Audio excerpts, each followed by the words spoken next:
Chers amis, chers abonnés, bonjour. Je l'aime, je suis trop démonstratif ou trop démonstrative, j'ai peur qu'il croie ou qu'elle croie que je lui fais du love bombing. Ça paraît un thème rigolo, ça n'a rien de drôle, absolument rien de drôle. C'est un vrai sujet ça, parce que quand quelqu'un est amoureux de quelqu'un d'autre, et que cette personne est relativement volubile, c'est-à-dire l'antithèse d'une peur de l'engagement, l'antithèse d'une philophobie, l'antithèse d'une personnalité évitante, il va, cette personne-là, elle, la personne, homme-femme, peu importe, je préfère préciser pour être sûr, elle va avoir tendance à être dans une démonstration affective remarquable. Le risque quand vous tombez amoureux comme ça, quand vous êtes accro à une nana ou à un mec, c'est que vous en fassiez trop. Voilà, et ça c'est un risque, bien sûr que c'est un risque, parce que vous n'êtes pas chez l'autre, et vous ne savez pas comment l'autre va interpréter votre démonstration affective. On se place aujourd'hui dans le cas de figure de quelqu'un qui a peur que son comportement soit assimilé à celui du love bombing.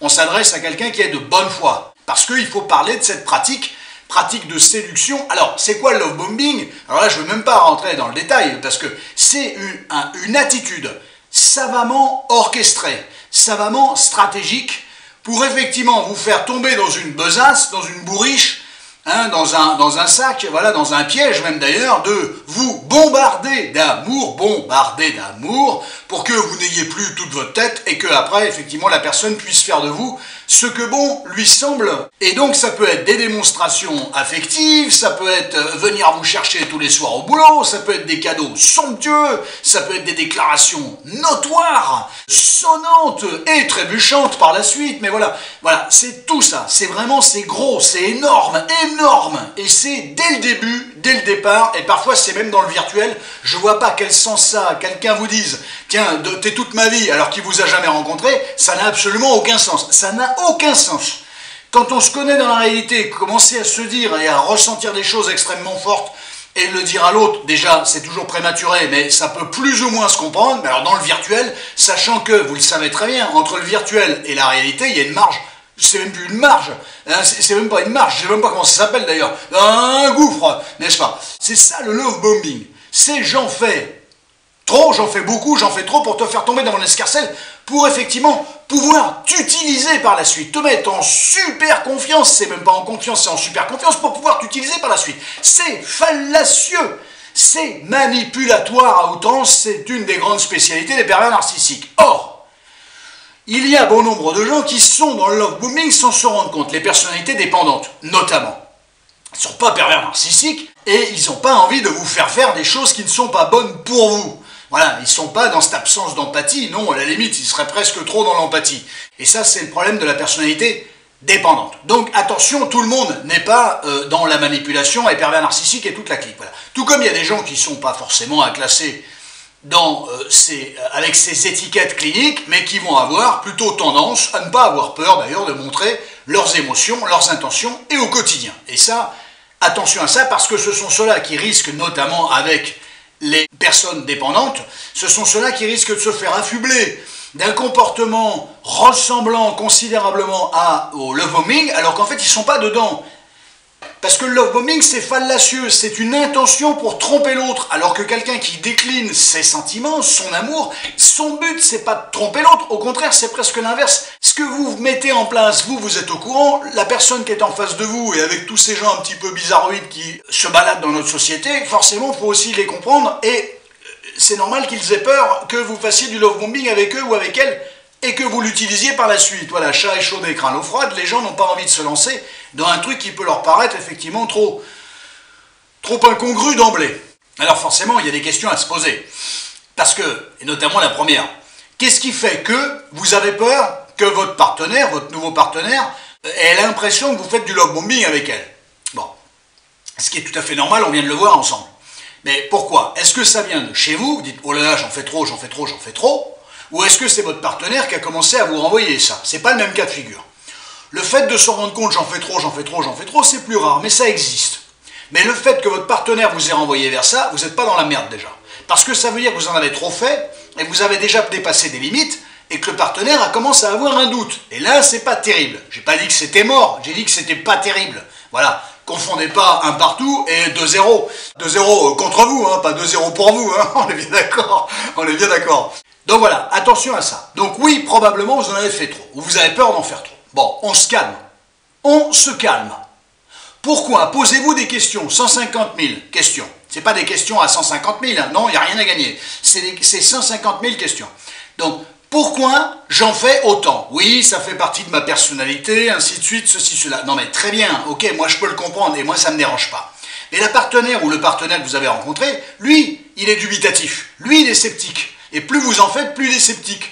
Voilà. Donc attention à ce genre de choses. Pourquoi vous en faites autant? Vous voulez absolument montrer à l'autre que vous tenez à lui, que vous l'aimez, que vous avez peur de le perdre, qu'il faut absolument que je lui montre que je l'aime. Mais on se calme. Le potentiel de quelqu'un ne s'évalue pas dans les 5 premières minutes de jeu ou les 10 premières minutes de jeu. Le match va durer 90 minutes. Pardon pour la rhétorique footballistique, mais l'exemple, il est tout suffisamment parlant. Pourquoi cette précipitation? Pourquoi?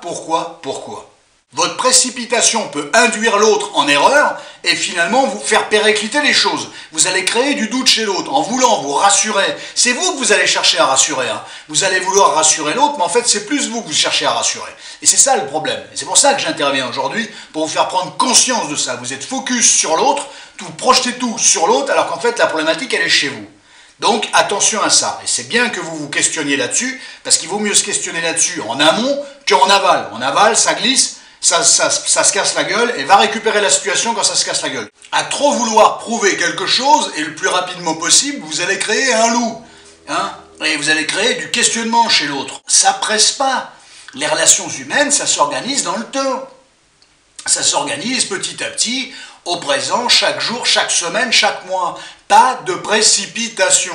J'ai peur que, oui, mais évoluer avec la peur n'est jamais bon conseiller et n'est jamais une bonne pratique. Facile à dire, mais ça vous permet de réfléchir un petit peu.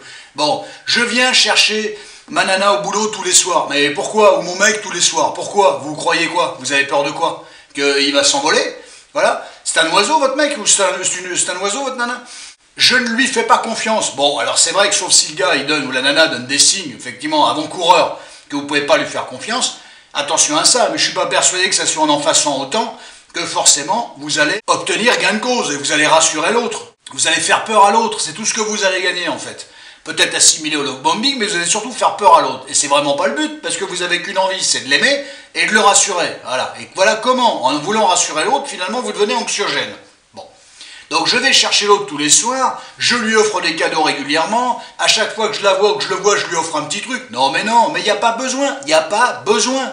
Et puis à la limite, les cadeaux, il n'y a pas besoin de taper à des tarifs dépassant l'entendement, on est bien d'accord. Pas besoin d'aller chercher, je ne veux pas citer des marques, mais un super collier, un super foulard, un super ceci, un super stylo, un super machin. Il n'y a pas besoin, il n'y a pas besoin. Votre investissement pour l'autre est un cadeau, il est là le cadeau. Et c'est pas un investissement fallacieux, c'est un investissement dans le temps. Bon, je vous la fais courte sur les discours, je t'aimerai toute ma vie, vous en savez rien. Donc commencez pas à vous avancer sur un truc alors que vous savez pas. Vous serez beaucoup plus crédible plutôt que de lancer ce genre de truc. Quand on est très amoureux, on est capable de sortir des énormités, d'ailleurs pour ne pas dire. Enfin bon, on est capable de sortir des choses qui effectivement ne s'inscrivent pas bien dans le temps. Non, ayez un propos réaliste, voilà, c'est pas la peine de promettre à l'autre l'amour éternel et que vous serez toujours là pour lui ou pour elle, parce que c'est pas garanti. Donc toute garantie du superfétatoire, toute garantie superfétatoire du je t'aimerai toute ma vie, je te protégerai toute ma vie, je serai ci toute ma vie, je serai ça. Bon, vous vous avancez, il n'y a rien derrière tout ça, il vaut mieux effectivement ne pas le dire. J'ai peur de la perdre, j'ai peur de le perdre. Voilà, bon, c'est sûr qu'une relation au démarre et qu'on a peur de perdre l'autre, c'est pas terrible. J'ai bien compris que vous étiez fou amoureux, que vous avez envie d'en faire trop, pour montrer à l'autre qu'il compte beaucoup pour vous, qu'elle compte beaucoup pour vous. Je suis au courant, plus vous allez en faire trop, plus vous allez dissuader l'autre. Méfiez-vous de ça. Au pire, à la limite, vous allez en faire trop, l'autre va se dire, oh bah dis donc, lui ou elle, elle est acquise, c'est du sérieux. Et il peut avoir tendance à faire un peu n'importe quoi avec vous. Donc, non, faites pas trop, ne vous oubliez pas, voilà. Je vais chercher ma nouvelle copine ou mon nouveau copain tous les soirs, j'y vais souvent, on se voit souvent, je veux la voir souvent, je veux la voir tout le temps, on se calme. Qui vous dit que l'autre a envie de vous voir aussi tout le temps? Voilà, il a aussi le droit d'avoir sa petite vie. Vous allez l'étouffer, vous allez l'écraser, c'est tout ce que vous allez gagner. C'est tout ce que vous allez gagner. Et vous allez passer pour un love bomber ou une love bombeuse, si tant est que ça se dise tout ça. Allez, on va dire qu'on se comprend. L'amour, c'est à long terme que ça se décide. C'est pas à court terme, c'est pas un truc sur 3 mois et puis après salut. Voilà, non.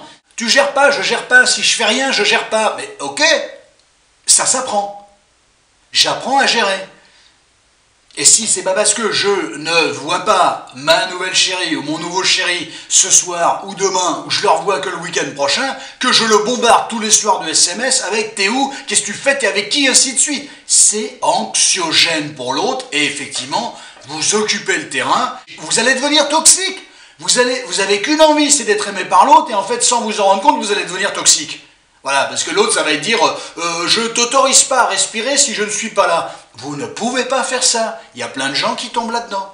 On est d'accord. Donc, aborder les choses avec le doute, c'est une catastrophe. Vous allez faire des choses qui sont pas bonnes et l'autre va forcément avoir un rendu, un retour qui va être anxiogène pour lui ou pour elle. Et ça, attention à ça. C'est pas tellement de l'autre dont tu doutes, c'est de toi. C'est de vous dont vous doutez. Voilà.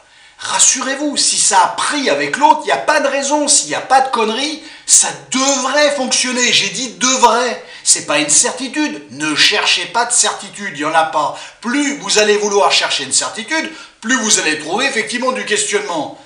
Et ça, attention à ça. Si ça prend, si ça commence et que ça part bien, gentiment, au rythme de chacun, pas à votre rythme à vous. Pourquoi c'est votre rythme à vous qui l'emporterait sur le rythme de l'autre? Venez me l'expliquer. Eh bien, vous n'aurez pas d'arguments suffisants qui permettront de l'expliciter, ça. Voilà. Il faut que vous arriviez à composer, bien évidemment, avec votre rythme à vous, mais aussi et surtout avec le rythme de l'autre. Il y a des gens qu'on peut voir très souvent parce qu'ils sont demandeurs de ça et ils y trouvent leur compte. Il y a des personnes, c'est que le week-end, il y a des personnes, c'est qu'une seule fois par semaine, il y a des personnes, c'est de temps en temps. Voilà, à chacun son rythme. Donc, je entends la frustration que ça représente pour vous si vous ne pouvez pas voir votre partenaire comme vous voulez, mais attention, il y a aussi la demande de l'autre, le besoin de l'autre, et il faut qu'il y ait concomitance des désirs et des besoins. Le juste milieu, il n'y en a pas, on est d'accord, mais on peut quand même plus ou moins essayer de s'en rapprocher. Modérez vos attitudes, modérez vos actes, modérez vos déclarations, modérez votre omniprésence, modérez vos SMS, modérez vos contacts, apprenez à modérer. Que ça soit compliqué, ok, je peux le comprendre, c'est un travail à accomplir, c'est un travail très intéressant. Et c'est un travail de respect, alors non seulement par rapport à vous, bien sûr, on travaille toujours sur soi, mais surtout un travail par rapport à l'autre. Comment je prends en compte tenu de mes angoisses, de mes souffrances, de mes peurs, comment je prends en compte la demande de l'autre ou les revendications de l'autre. Et ça, c'est un noble travail. Œuvrer sur soi en fonction de ce que l'autre vous a renvoyé, ça, c'est une finalité. Je veux absolument prouver mon amour. Mais l'amour, ça se prouve petit à petit, tranquillement, sereinement.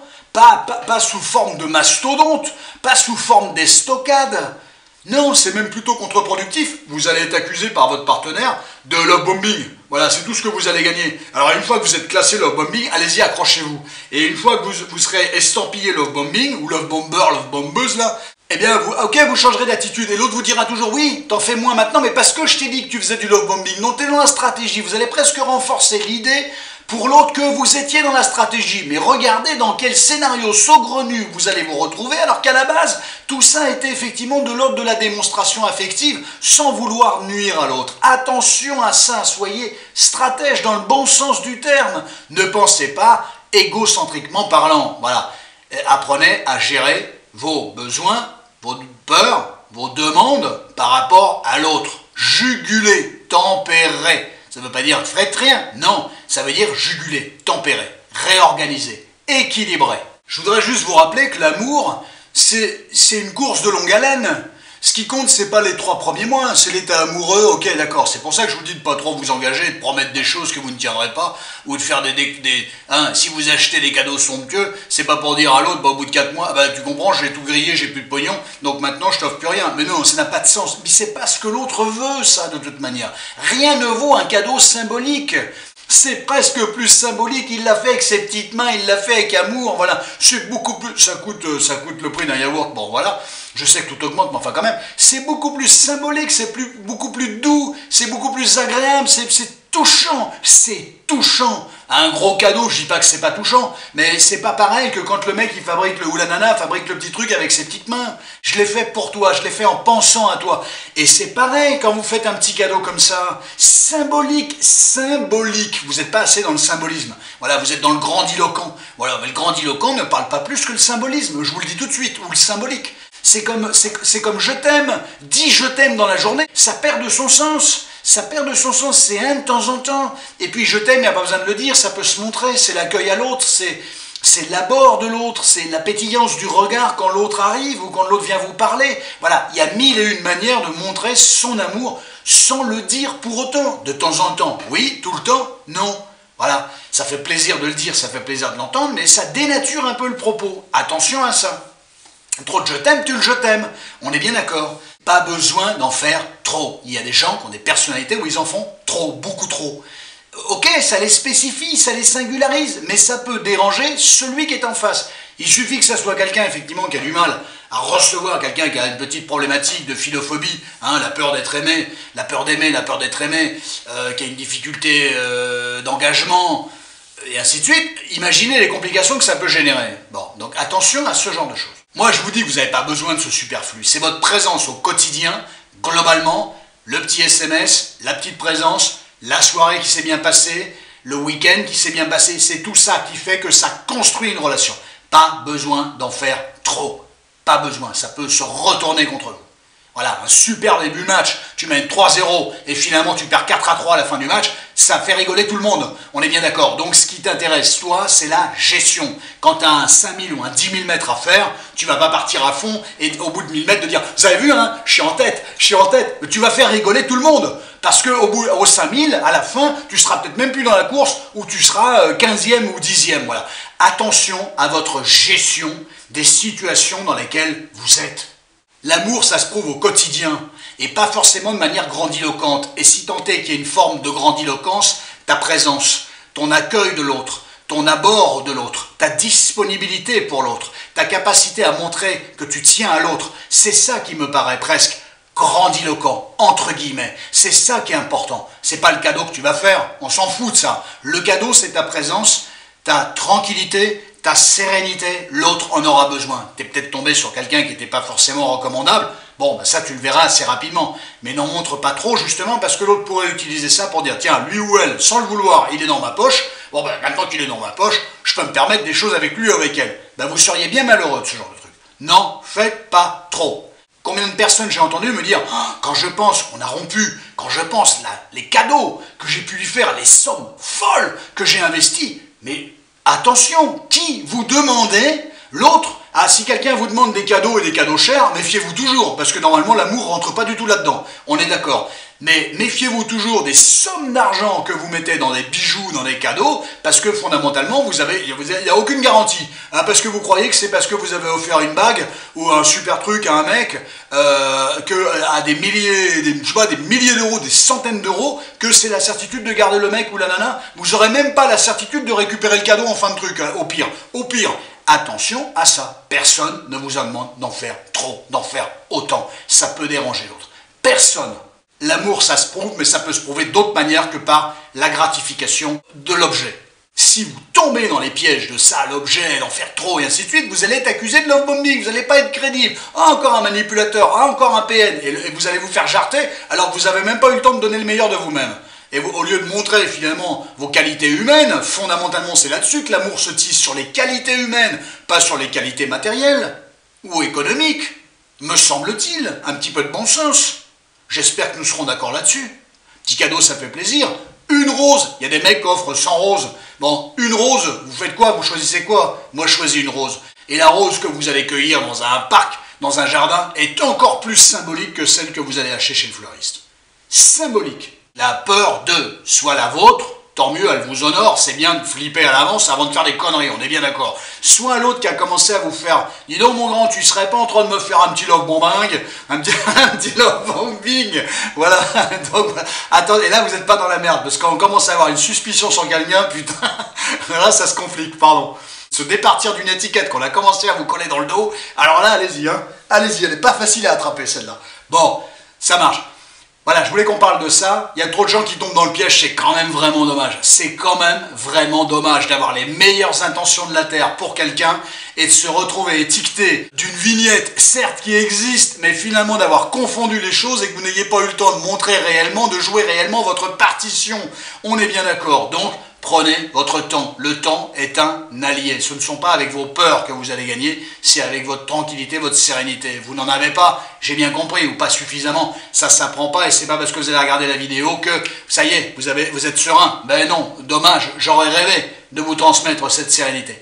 Je suis content d'avoir pu parler avec vous de ça. Si effectivement ça peut vous éviter de faire des conneries et de vous retrouver étiqueté d'une chose certes qui existe mais finalement vous n'étiez pas dedans parce que vous aviez une attitude noble, c'est quand même dommage de se faire accuser de quelque chose négatif alors que vous aviez une attitude plutôt noble. Mais c'était tellement positif, c'était tellement noble que vous avez mal agi et qu'en agissant mal, l'autre a pu croire que et ça se retourne contre vous et la relation périclite. Si cette vidéo peut vous éviter de faire des bêtises, pour ne pas dire des erreurs, et que votre couple dure le plus longtemps possible, et j'en serais fondamentalement très heureux pour vous. Parce que moi, ce qui m'intéresse, c'est votre bonheur à vous. C'est ça qui m'intéresse.